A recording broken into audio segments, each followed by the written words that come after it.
இன்னைக்கான எபிசோட பொறுத்த வரைக்கும் தீபக் நீங்கள் சொல்லுங்கள், முத்து நீங்கள் சொல்லுங்கள், சாச்சனா நீங்கள் சொல்லுங்கள், ஜாக்லின் நீங்கள் சொல்லுங்கள், இப்படினே ஒருத்தர் ஒரு ஷோ ஓட்ட முடியும்னா அது நான் கண்டிப்பாக நம்மளோட விஜய் சேதுபதி அதில் தான் முடியும். சீரியஸ்லி சொல்கிறேன், ஏதோ தமிழ்நாட்டில் வந்து டெலிவிஷன்லேயே அதிக டிஆர்பி இருக்க ஒரு ஷோன்னு வச்சுக்கோங்களேன், பிக் பாஸ் தான் அப்படின்ற மாதிரி சொல்லுவாங்க. ஆனால் அந்த சாதனையை வந்து, அதாவது அந்த ஒரு இது இருக்குல்ல, அதை வந்து பார்த்தீங்கன்னா மொத்தமாக முடிச்சு விட்டு போயிடுவார் போல் விஜய் சேதுபதி. ஏன்னா ஒரு இவ்வளோ பெரிய டிஆர்பி இருக்க ஒரு ஷோ வந்து பார்த்தீங்கன்னா இந்த சீரியல் தான் இருப்பாங்களே, விஜய் டிவி சீரியல்லாம், அதை விட மோசமாக ஒருத்தரால் கொண்டு போக முடியும்னா கண்டிப்பாக நம்ம தலைவரால் தான் கொண்டு போக முடியும்னு நினைக்கிறேன். தூங்க வச்சுட்டாருங்க. இது வரைக்கும் சொல்கிறேன், நான் எந்த ஒரு பிக் பாஸ் சீசன்லேயும் இந்த மாதிரி ஒரு சாட்டர்டே சண்டே எபிசோட பார்த்து தூங்கினதெல்லாம் இல்லை. சீரியஸ்லி தூங்கி தான் எழுந்துட்டு வரேன். ஏன்னா அந்த அளவுக்கு பார்த்தீங்கன்னா ஷோ அவ்வளோ எங்கேஜிங்காக வந்து கொண்டு போயிருந்தாரு. உண்மையிலேயே சொல்லுங்கள், உங்களில் எத்தனை பேருக்கு இன்றைக்கி ஷோ வந்து பார்த்தீங்கன்னா ஃபுல்லாக பார்க்க தோணுச்சு? ஏன்னா பிக் பாஸ் டீமே என்ன பண்ணுறதுன்னு தெரியாமல் விஜய் சேதுபதி சீக்கிரமாக அனுப்பிட்டு கடைசியில் இருக்க மிச்ச சோச்சோ கண்டென்ட் வந்து போட்டுட்டு இருக்காங்க. ஏன்னா கண்டென்ட் இல்லை அப்படின்றதான் இதில் உண்மை. ஆக்சுவலாக இதில் ஒரு முக்கியமான மேட்டர் என்னன்னு பார்த்தீங்கன்னா, நீங்கள் வெள்ளிக்கிழமை நிகழ்வுகள் போட்டாங்களே, எப்பவுமே வெள்ளிக்கிழமை நிகழ்வுகளில் பார்த்தீங்கன்னா கண்டென்ட் எதுவுமே இருக்காது, எபிசோடில் தான் கண்டென்ட் இருக்கும். ஏன்னா அது வந்து ஒப்புச்சமா சும்மா போட்டு விடுவாங்க. ஆனால் இன்னைக்கு பார்க்கும்போது அந்த வெள்ளிக்கிழமை நிகழ்வு இருக்குல்ல, அதில் கூட 1-2 கண்டென்ட் இருந்தது. அதாவது இந்த சௌந்தர்யாவுக்கும் இவருக்கு அருணுக்கும் ஃபைட் வந்தது. இப்போ நான் கூட சொன்னல, சௌந்தர்யா ஓவர ஆட்டிடியூட் காமிச்சாங்கன்னு. ஸோ அந்த மாதிரி அதில் கூட 1-2 கண்டென்ட் இருந்தது. ஆனால் இவர் பண்ணார்ல ஒரு ஷோ, அந்த ஷோவில் பார்த்தீங்கன்னா ஒன்றுமே இல்லைங்க. ஆக்சுவலாக வந்தாருன்னா நீங்கள் சொல்லுங்கன்னு ஃபுல்லாக கேட்டுக்கிட்டே இருந்தார். 3 டாபிக் தான். ஆல்ரெடி பார்த்தீங்கன்னா அவர் வந்து ப்ரோமோலே சொல்லிட்டாரு, நான் என்ன கேள்வி கேட்க போகிறேன் அப்படின்றது. அதுலேயே எந்த ஒரு சஸ்பென்ஸுமே இல்லாமல் உடச்சு விட்டாரு. அதுலேயும் பார்த்தீங்கன்னா எவ்வளோ ஒரு டேலண்ட் அப்படின்றத சொல்லணும். ஏன்னா நான் இந்த கேள்வி தான் கேட்க போகிறேன் அப்படின்றத ப்ரோமோவில் சொல்லிட்டு அதே கேள்வியை வச்சு ஒரு ஷோ வந்து பார்த்தீங்கன்னா சூப்பராக ஓட்ட முடியும்னா கண்டிப்பாக தலைவரால் தான் முடியும். அந்த கேள்விகள் என்ன அப்படின்னு பார்த்தோன்னு வச்சுக்கோங்களேன். பேசிக்காக இந்த ஒரு ஸ்கூல் டாஸ்க் நடந்ததில், அந்த ஸ்கூல் டாஸ்க்கில் வந்து பார்த்தீங்கன்னா இந்த மாதிரி வந்து பசங்களாம் நடிச்சிங்களே, அது உங்களுக்கு எப்படி இருந்தது எக்ஸ்பீரியன்ஸ்? அதுக்கப்புறம் ஒரு கேரக்டர், இந்த கேரக்டர் நீங்கள் பண்ணால் எப்படி இருக்கும், இந்த கேரக்டர் நீங்கள் பண்ணால் எப்படி இருக்கும் அப்படின்னு சொல்லிட்டு ஒவ்வொருத்தரையும் மாறி கேட்டு ஒரு ஷோ வந்து ஃபுல்லாக சூப்பராக எங்கேஜிங்காக கொண்டு போயிட்டாரு. அவ்வளோதாங்க. எனக்கு தெரிஞ்சு பார்த்தீங்கன்னா விஜய் சேதுபதி கண்டிப்பாக நெக்ஸ்ட் சீசனில் வந்து விஜய் சேதுபதி இருக்கிறதுக்கு வாய்ப்பே கிடையாது. ஏன்னா இன்றைக்கி அந்த ஷோவை பார்க்கும்போது அவ்வளோ காண்டாகுது. அதுலேயும் அந்த ஆடியன்ஸ் இருக்காங்க பாருங்க, அந்த ஆடியன்ஸில் கூட பார்த்தீங்கன்னா ஒருத்தர் 2 பேர் எந்திரிச்சு கேள்வி கேட்டாங்களே, அவங்க கூட கரெக்டாக கேள்வி கேட்குறாங்க. எனக்கு தெரிஞ்சு ஹோஸ்ட்டை வீட்டுக்கு துரத்தி விட்டு ஆடியன்ஸ் எழுதி ஸ்டேஜில் நிற்க வச்சு நீங்கள் கேள்வி கேளுங்கன்னு சொல்லலாம் போல் வண்டியே கேட்டு விட்ருவாங்க. ஆனால் விஜய் சேதுபதி கேட்குறாரு பாருங்க, அந்த கேள்வியெல்லாம் ஏற்றுக்கவே முடியல. என்ன மேட்டர்னா, ஒரு கேள்வி வந்து பார்த்தீங்கன்னா ஒரு கேள்வியை கேட்டுட்டு நீங்கள் சொல்லுங்கன்னு கேட்குறாரு. வெறியாகுதுங்க. சீரியஸ்லி சொல்கிறேன், இந்த மாதிரி சாட்டர்டே சண்டே எபிசோடே வேணாம். எங்களுக்கு ஸ்ட்ரைட்டாக பார்த்தீங்கன்னா மண்டே டு திருப்பி ஃப்ரைடே வரைக்கும் வச்சுட்டு திருப்பி பார்த்தீங்கன்னா மண்டே டு ஃப்ரைடே வச்சுருங்க, சாட்டர்டே சண்டே லீவ் கூட விட்டுருங்க. ஏன்னா எங்களுக்கு எபிசோடு வேணாம். இது இந்த ஹோஸ்ட் வந்து கேள்வி கேட்குறாரு, அதுக்கு வேணாம்.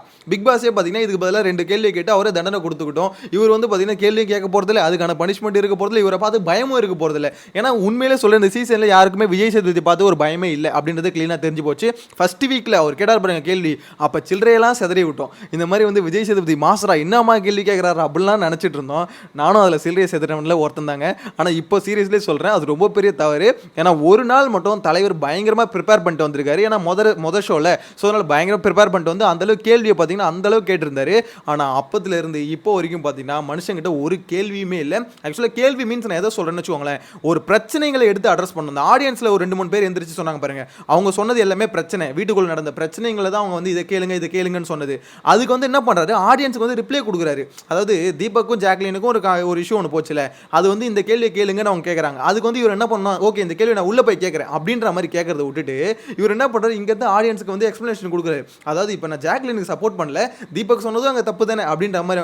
ஏங்க அவங்க உங்ககிட்ட வந்து எக்ஸ்ப்ளனேஷன் கேட்கல, நீங்கள் என்ன கேள்வி கேட்கணும்னு கேட்டீங்க, அதுக்கு அவங்க சொல்கிறாங்க அப்படின்னும் போது அந்த கேள்வியை ஜாக்லினை பார்த்து கேட்கறத விட்டு ஆடியன்ஸுக்கு எக்ஸ்ப்ளனேஷன் கொடுத்துட்டு இருக்காரு. போன வாரம் இதை தான் பண்ணாரு. முத்துக்குமரனை வந்து எதுக்கு ஒஸ்ட் பர்ஃபார்மர் சூஸ் பண்ணாங்க அப்படின்ற கேள்வி வந்து கேட்கணும் அப்படின்ற மாதிரி ஆடியன்ஸ் கேட்டிருந்தாங்க.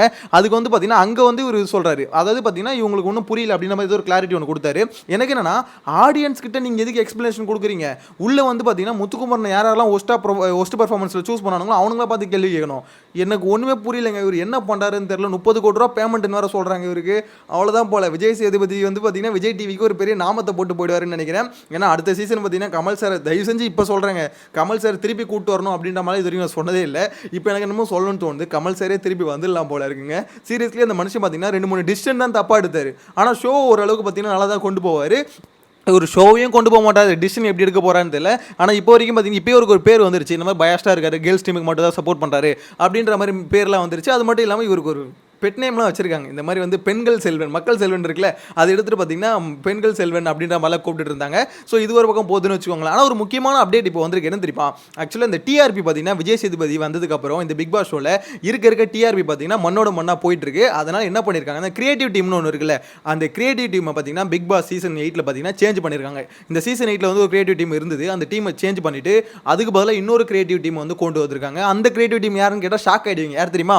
பிக் பாஸ் சீசன் 7ல் ஒர்க் பண்ணாங்கல்ல, அந்த டீமை தூக்கி போட்டிருக்காங்க. இதுக்கு அது பரவாயில்லையா அப்படின்னு யோசிச்சுன்னு வச்சுக்கோங்களேன். ஒரு பக்கத்தில் பார்க்கும்போது சீசன் 7 வந்து ஒஸ்ட்டு தான், நமக்கு திட்டிட்டு தான் இருந்தோம். இருந்தாலும் இப்போ கம்பேர் பண்ணும்போது அது பரவாயில்லப்பா அப்படின்ற மாதிரி தான் தோணுது. அந்த சீசன் 7ஓட சீசன் 8 வந்து பார்த்தீங்கன்னா அவ்வளோ ஒஸ்ட்டாக போகுது. தயவு செஞ்சு சொல்கிறேன், ஃபிசிக்கல் டாஸ்க்கை கொஞ்சம் டஃப்பாக கொடுங்கடா. அது மூலியமாவது கண்டென்ட் வரும், சண்டை வரும், ஏதாவது வரும். ஆனால் என்ன ப்ரோஜனம் தெரியுமா? நம்மளுக்கு மண்டே டு ஃப்ரைடே கூட பார்த்துடலாம் இந்த மாதிரி டாஸ்க் ஏதாவது வச்சு. ஆனால் சாட்டர்டே சண்டே தான் பார்க்கவே முடியாது போல். உண்மையிலே வெக்ஸாகி சொல்கிறேங்க, ரிவ்யூ பண்ணுறதை விட்டுட்டு தயவு செஞ்சு எதாவது வேறு ஏதாவது பண்ணிக்கலாமா அப்படின்ற மாதிரி தோணுதுங்க.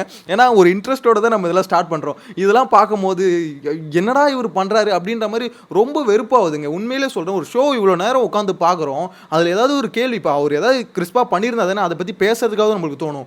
மனுஷன் ஒன்றுமே பண்ணாமல் இப்படி புலம்ப வச்சிட்டாரு அப்படின்ற மாதிரி காண்டு தான் ஆகுது. உங்களில் எத்தனை பேருக்கு இன்றைக்கி ஷோவை பார்க்கும்போது விஜய் சேதுபதி மேலே கொலை காண்டு வந்தது அப்படின்றத மறக்காமல் கமெண்ட்டில் மென்ஷன் பண்ணுங்கள். இன்னைக்கு யார் அவர் வச்சு செஞ்சார் அப்படின்னு ஒருத்தர் பேர் சொல்லக்கூட ஒன்றுமே இல்லை.